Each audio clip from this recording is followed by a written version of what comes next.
చేసేటువంటి తప్పుల మీద ప్రజలకి మోసం చేసే దాంట్లో పోరాటం చేయకుండా ఉండడం వదలం, నిన్ను నిలదీయకుండా ఉండడం వదలం అనేది కూడా చంద్రబాబు నాయుడు గారికి ఈ సందర్భంగా అంతిమంగా న్యాయం చేస్తుంది. జగన్మోహన్ రెడ్డి గారిని దగ్గర నుంచి వాళ్ళ జోగి రమేష్ గారి కుటుంబాన్ని నువ్వు ఎవరిని వేధించదలుచుకున్నా మేము న్యాయ పోరాటం చేస్తాం, ధర్మ పోరాటం చేస్తాం. ఖచ్చితంగా నీ మీద తిరుగుబాటు చేసి రాజకీయ పోరాటం కూడా చేసి అన్నింటిని కూడా ఎదుర్కొని ఖచ్చితంగా 2029కి మీ ప్రభుత్వాన్ని పడదయడానికి కావాల్సినటువంటి ప్రతి పోరాటాన్ని చేస్తాం.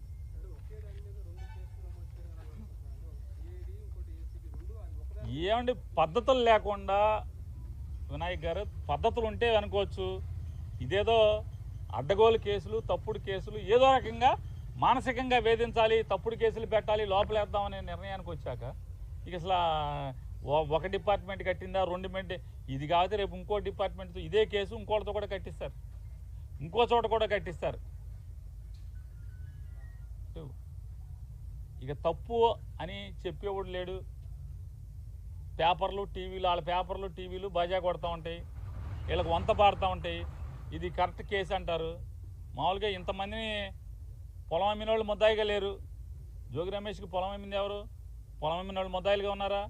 వాళ్ళు ఎందుకు లేరు, ముద్దాయిలుగా రారు అంటే అయితే సాక్ష్యంగా తీసుకురావాలి, లేదా చంద్రబాబు నాయుడు గారు చుట్టాలన్న అవ్వాలి, రెండిట్లు ఏదో ఒకటి అవ్వాలి. వాళ్ళని బెదిరించి సాక్ష్యంగా అన్నా పెట్టాలి. వీళ్ళని అమ్మిన వాళ్ళు తింటో లేరు, కొనుక్కున్నోళ్ళు లేరు. జోగి రమేష్ ఒక్కడే, జోగి రమేష్ గారి కుటుంబం ఒక్కళ్ళే ముద్దాయిలుగా ఉంటారు, ఆఫీసులో వాళ్ళు ఉంటారు. అంతిమంగా అరెస్టులు చేసి అక్రమంగా తప్పుడు కేసులు కట్టి మీ మానసిక ఆనందం పొందుతారేమో, కానీ అల్టిమేట్గా కోర్టులు ఉన్నాయి. ఖచ్చితంగా కోర్టుల్లో ఫైట్ చేయటం, న్యాయంగా మేము న్యాయాన్ని ఆశ్రయించి, న్యాయస్థానాలను ఆశ్రయించి గెలవటం ఖాయం.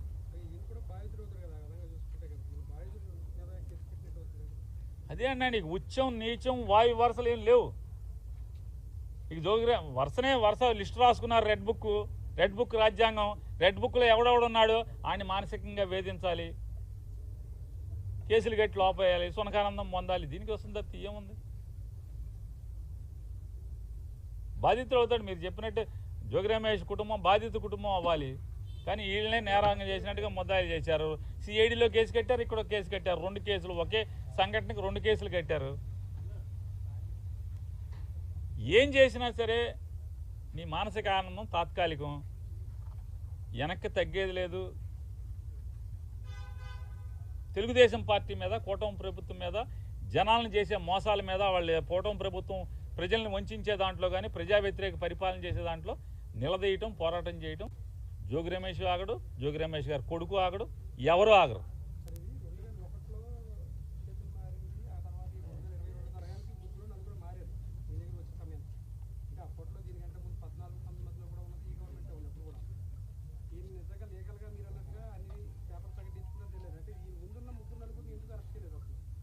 సార్ ఇవే కాదండి, అగ్రిగోల్డ్ ఆస్తులు బోల్డన్నీ ఉన్నాయి.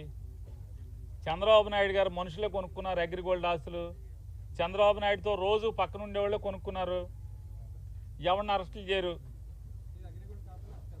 ఇది అగ్రిగోల్డ్ ఆస్తి కాదు, అగ్రిగోల్డ్ జీవోలో ఇచ్చిన సర్వే నంబరు కాదు. పోనీ గవర్నమెంట్ నిజంగానే ఆ నంబర్ తీసుకుని సర్వే చేస్తే ఈ భూమి అయితే పోనీ మన జోగి రమేష్ గారు వాళ్ళ కుటుంబాన్ని ఏదోటి వేధించవచ్చు. అది కాదు కదా. ఆ సర్వే నెంబర్ తీసుకొచ్చి ఫీల్డ్ సర్వే చేసినా కూడా ఆ భూమి ఇది కాదు. ఆ భూమి ఎక్కడ ఉంది, ఈ భూమి ఎక్కడ ఉంది. నిజంగానే జోగి రమేష్ గారి కుటుంబం తప్పు చేస్తే ఎవరైనా ఎందుకు వస్తారు? ఎవరైనా జోగి రమేష్ గారు మాత్రం బాధపడేదే ఉంటుంది. ఇక్కడ అక్రమ కేసు కాబట్టి ఎవరైనా సరే అంటే తండ్రిని ఏమీ చేయలేక పిల్లలను కూడా నువ్వు కక్ష సాధించడానికి కేసులో తప్పుడు కేసులు పెడుతున్నావు అనేది ఇక్కడ సమాజం బాధపడేది ఎవరైనా సరే. అంటే రాజకీయ కక్ష కోసం ఎంతకన్నా బరిదెగించి వెళ్తారు వీళ్ళు. తండ్రిని ఏమీ చేయలేక కొడుకుని అన్యాయంగా అక్రమంగా ఇరికిస్తున్నారని చెప్పని ఇవాళ పొద్దున్న జోగి రమేష్ గారి భార్య మాట్లాడుతుంది, నీకు పిల్లలు ఉన్నారయ్యా, మనవడు ఉన్నాడు, కొడుకు ఉన్నాడు, ఇవన్నీ ఉసురు పోసుకుంటున్నారని చెప్తుంది ఆవిడ. నిజంగా చేసి ఉంటే మమ్మల్ని లోపల ఏమని చెప్తున్నారు, ఉరేసుకుంటామని చెప్తున్నారు కదా రమేష్ గారు. నిజంగా ఇది తప్పే అని కనుక నిరూపిస్తే ఖచ్చితంగా మేము ఉండమని చెప్తున్నాడు ఆయన. ఈ పాపాలకు అంతం లేదు. ఖచ్చితంగా ఈ పాపాలని పటాపంచలు చేసేదానికి అందరం పోరాడతాం.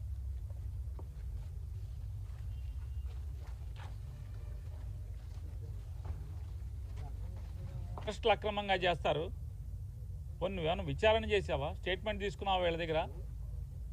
ఇంత పద్ధతిగా అంటే లీగాలిటీ ఎక్కడా మిస్ అవ్వకుండా, లీగల్ ప్రొసీజర్ ఎక్కడా మిస్ అవ్వకుండా చట్టరీత్యా లేదా మనీ ట్రాన్స్ఫర్ చేసి కొన్ని ఏమన్నా డబ్బులు అకౌంట్ ట్రాన్స్ఫర్ చేయకుండా కొన్నారా?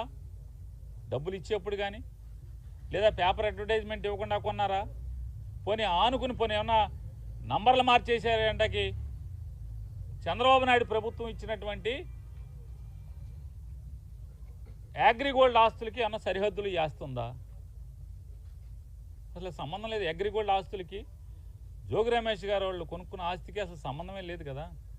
లేని పరిస్థితుల్లో ఇవాళ సిఐడితో అదే ఆగస్టు 2వ తారీఖు ఒక కేసు కట్టించి, ఏసీబీతో ఒక కేసు కట్టించి విచారణకు కూడా కనీసం పిలవకుండా ఏం జరిగింది, నువ్వేం చేశావు, నీ పాత్ర ఏంటనే విచారణ కూడా చేయకుండా జోగి రమేష్ గట్టిగా మాట్లాడాడు, గట్టిగా తిరగబడ్డాడు. జోగి రమేష్ని రాజకీయంగా ఎదుర్కొనలేక, అదే రాజకీయంగా నన్ను తిట్టాడు కాబట్టి, నన్ను ఎదిరించాడు కాబట్టి, నేను జగన్మోహన్ రెడ్డి గారిని తిడితే నా మీద తిరుగుబాటుగా మళ్ళీ నా మీద మాట్లాడాడు, విమర్శించాడు అనేటువంటి కక్ష కడుపులో పెట్టుకుని రమేష్ని ఏమీ చేయలేక మానసికంగా వేధించడం కోసం జోగి రమేష్ గారి కొడుకు మీద ఈ రకమైనటువంటి వాళ్ళ బాబాయ్ మీద అక్రమ కేసులు పెట్టి చంద్రబాబు నాయుడు గారికి ఒకటే చెప్తున్నాం, నీ ఇష్టం రాష్ట్రంలో ఉన్నటువంటి 175 నియోజకవర్గాల్లో ఉన్నటువంటి వైఎస్ఆర్ పార్టీకి సంబంధించినటువంటి అందరినీ కూడా లోపలేసుకో, నీ మీద పోరాటం చేసేది ఖాయం. మేమంతా జైలుకి వెళ్ళటానికి సిద్ధంగానే ఉన్నాం. నీ తప్పుడు కేసుల్లో అక్రమ అరెస్టులో ప్రతి ఒక్కళ్ళం కూడా వైఎస్ఆర్ కాంగ్రెస్ పార్టీ జెండా మోసే ప్రతి చిన్న కార్యకర్త దగ్గర నుంచి కూడా జగన్మోహన్ రెడ్డి గారి దాకా అంతా సిద్ధంగా ఉన్నాం. నీ చేతనైంది నువ్వు చేసుకో. అయినా సరే తెలుగుదేశం పార్టీ చేసేటువంటి తప్పుల మీద ప్రజలకి మోసం చేసే దాంట్లో పోరాటం చేయకుండా ఉండడం వదలం, నిన్ను నిలదీయకుండా ఉండడం వదలం అనేది కూడా చంద్రబాబు నాయుడు గారికి ఈ సందర్భంగా అంతిమంగా న్యాయం చేస్తుంది. జగన్మోహన్ రెడ్డి గారిని దగ్గర నుంచి వాళ్ళ జోగి రమేష్ గారి కుటుంబాన్ని నువ్వు ఎవరిని వేధించదలుచుకున్నా మేము న్యాయ పోరాటం చేస్తాం, ధర్మ పోరాటం చేస్తాం. ఖచ్చితంగా నీ మీద తిరుగుబాటు చేసి రాజకీయ పోరాటం కూడా చేసి అన్నింటిని కూడా ఎదుర్కొని ఖచ్చితంగా 2029కి మీ ప్రభుత్వాన్ని పడదయటానికి